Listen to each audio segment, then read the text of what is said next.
ভিত্তিক চাকরি। এটাকে যেতে যেতে নিয়ে গেল 13 দফায় অথবা 11 দফায়। 11 দফার থেকে আসলো 1 দফায়।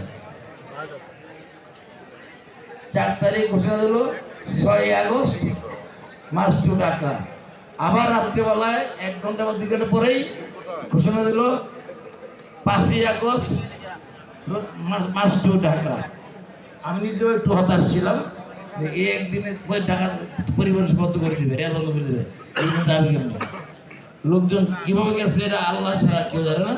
পাগলের মতো গেছে, ঘরে কোনো নারী পুরুষ ইভেন কি বাচ্চাদেরকেও নিয়ে গেছে, শিশু বাচ্চাদেরকেও নিয়ে গেছে। সে কারণে আমরা তাদেরকে ধন্যবাদ না দিয়ে পাই না। তারা একটা স্বৈর শাসকের শুধু স্বৈর শাসক হবে, বিশ্বের সর্বশ্রেষ্ঠ স্বৈর শাসক হিসাবে যদি কেউ নোবেল পুরস্কার পায় সেটা পৃথিবীর মধ্যে একমাত্র রাষ্ট্র এই বাংলাদেশের সাবেক প্রধানমন্ত্রী শেখ হাসিনা। এই স্বৈর শাসকের নোবেল পাওয়া উচিত। আমি আর কথা বলতে চাই না।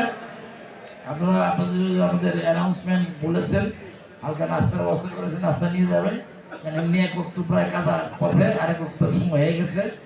আপনাদের সকলের দীর্ঘায়ু সুস্থ কামনা করে, বিশেষ করে আমাদের প্রিয় নেত্রী ঠান্ডা জন্য দোয়া করবেন, তারেক রহমান দোয়া করবেন।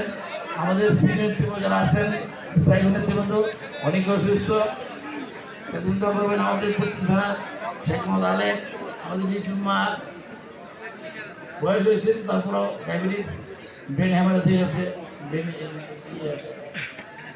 ব্রেন স্ট্রোক করে।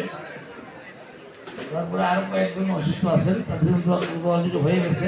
আপনারা যারা নামাজ পড়েন, প্রতি ওয়াক্ত নামাজ তাদের দোয়া করেন, আল্লাহ যেন তাদেরকে সাফাই কামনা দান করেন। এবং যারা মৃত আমাদের যোগ্য মারা গেছে, আল্লাহ তাকে জানো তো ভুল করেন। আমাদের দলের প্রতিষ্ঠাতা শহীদ রাশিদুর রহমান তাকে শহীদ দান করেন এবং জান্নাতুল ফেরদৌস করেন। এই কথা বলে আপনাদের সকলে সকলের সুস্বাস্থ্য কামনা করে আমি আমার সঙ্গীত প্রেজেন্ট করছি। আল্লাহ হাফেজ। বাংলাদেশ জিন্দাবাদ, বাংলাদেশ জাতীয়